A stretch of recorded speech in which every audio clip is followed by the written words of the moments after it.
Hey folks, Colin here from Sumthins Recording, and today we're going to talk about something a little bit contentious, but it can help speed up your workflow if you do know what you're doing with it. We are going to talk about mixing with your eyes.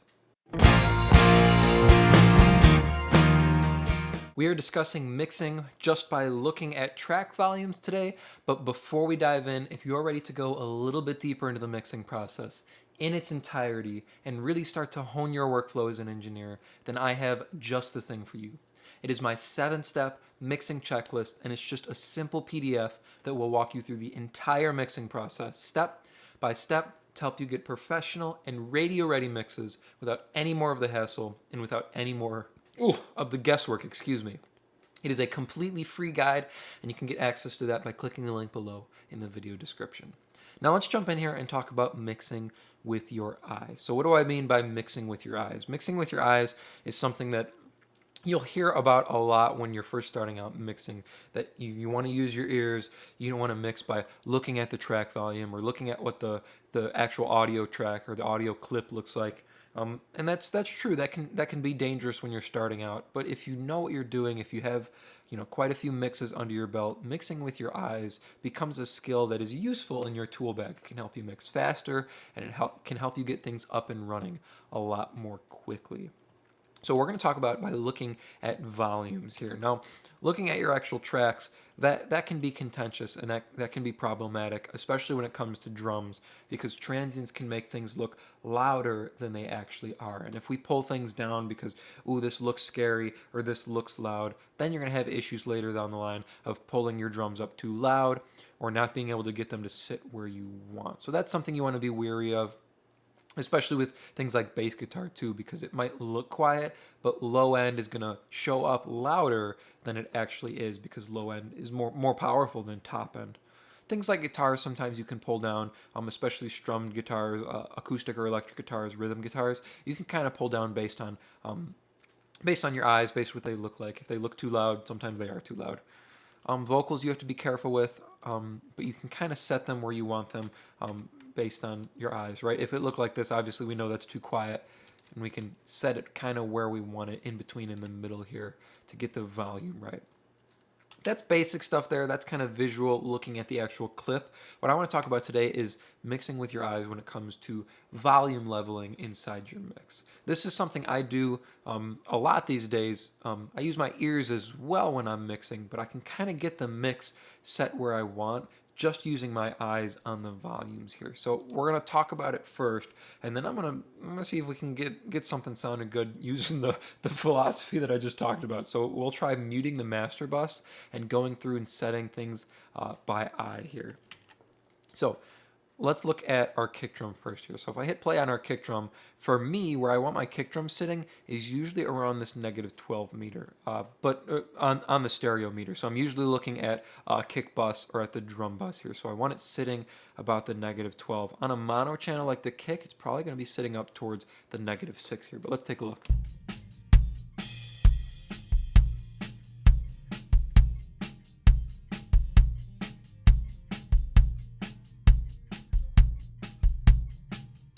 So you can see our kick drum right here on the drum bus meter sitting just a little bit over -12. That's usually where I find it ends up when I finish my mix. So as I'm balancing things, as I'm working through, I'm going to set my kick there and move on. Here's my snare drum sitting about the same level here, a little bit over -12. Take a look.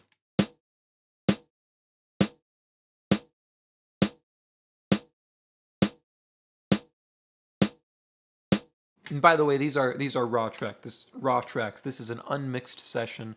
These are just raw tracks, probably just some high pass filters going on. Yep. So this is just finished recording, just finished mostly editing, I believe. Maybe the vocals haven't been finished yet.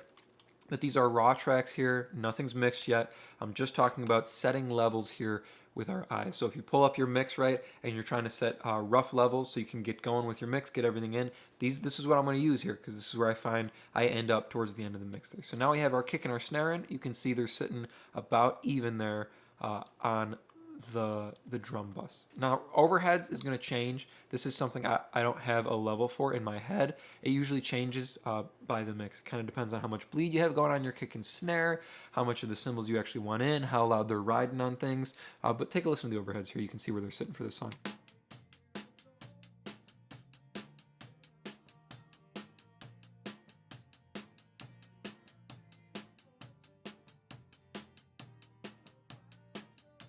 Rough level, they're sitting between our -12 and our -24 on the meter here, but hovering more average volume on around the -24. But again, that's something that'll change with every track. Now, bass guitar for me, the starting point that I usually end up with is right in the middle here between -12 and -24. So somewhere around -18 dB is the starting point for me when I'm setting up my mix. Now, this is something, again, that's going to change depending on how much low end you have going on and how you want to balance it with your kick drum. But right in that middle point there is usually a great starting point for me. So take a listen to our bass guitar and you can see where it's sitting on the meter here.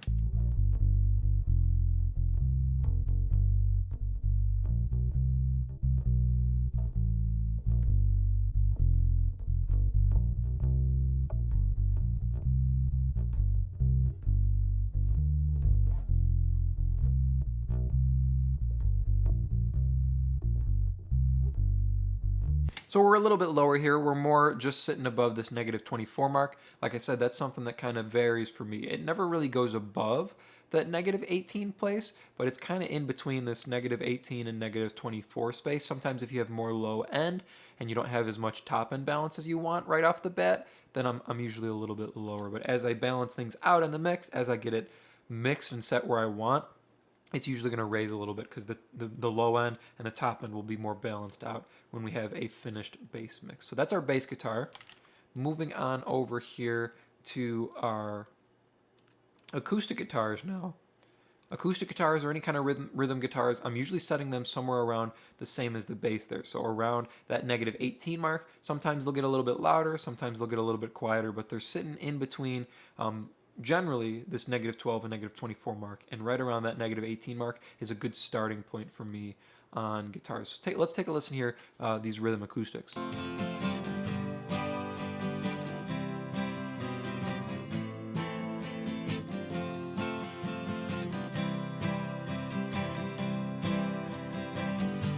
You can see we're sitting right at that -18, -19 mark there, right in the middle.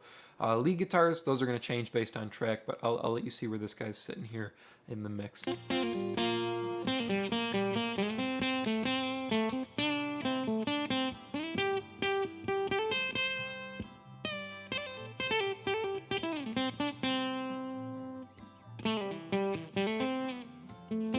Something to keep in mind when you're mixing with your eyes, though, is whether you're looking at stereo meters or mono meters. Mono meters are going to be quieter. They're going to look louder, so you're going to have to push more volume to get the same amount on a stereo meter.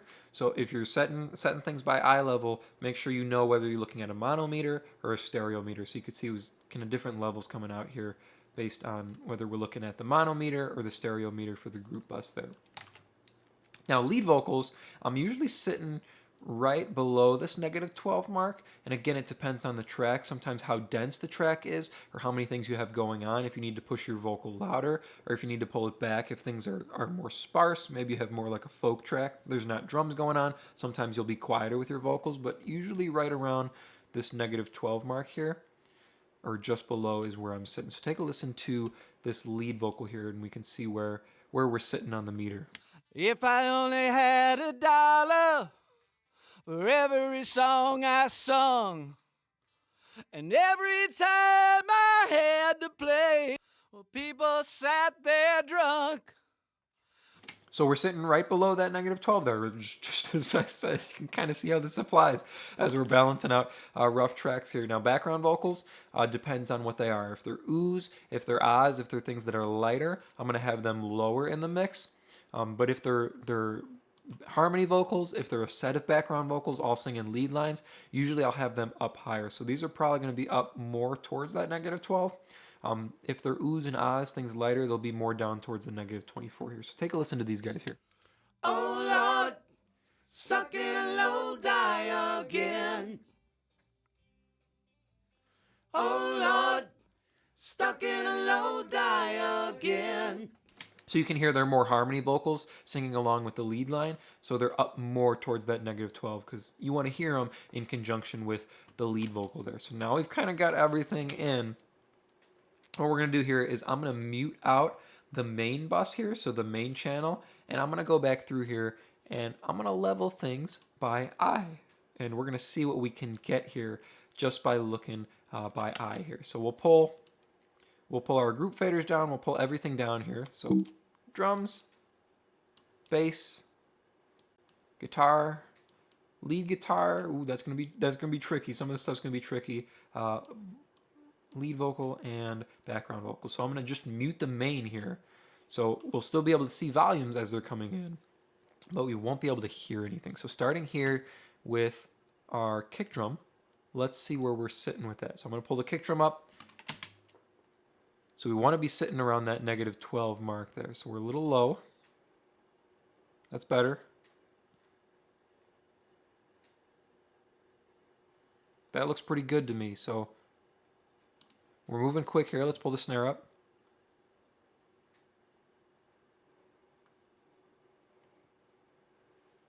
That looks good to me as well. We're gonna mute the snare. Now see, overheads are gonna be tough because we're doing this just by eye here. So if we pull our overheads up, let's try and sit them just around that kind of -24 mark just to be safe.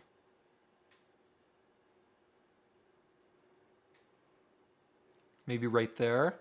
So that's good for those. So we'll leave our drums in now. Bass guitar, we're going to set it around that -18, maybe a little bit under. And let's get to a part where our bass guitar is really going here.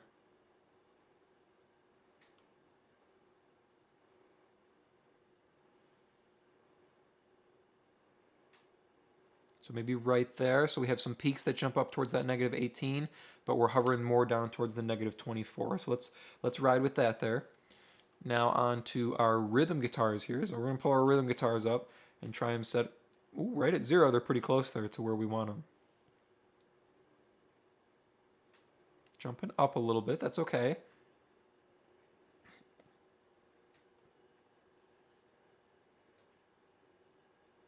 That's looking pretty good to me. So lead guitar, we want to set just based on the stereo meter here on their group bus.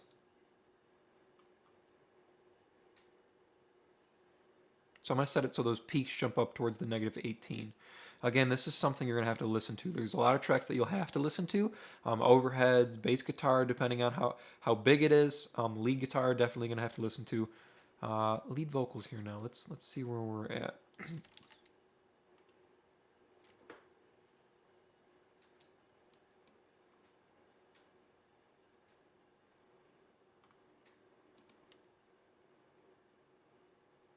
That's looking pretty close there. So background vocals, let's see where we're sitting with some of these group parts here.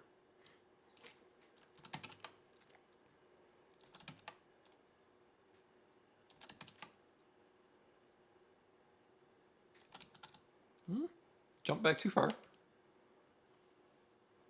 So we're going to go a little bit under, and we're going to see what we got there. So we're going to jump towards the beginning here, and we'll kind of listen track by track here and see what we end up with as we build in the mix here now. So we've got everything balanced. Let's see where we ended up here as we pull in track by track.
we're sitting pretty good there. You can see the little adjustments I made along the way.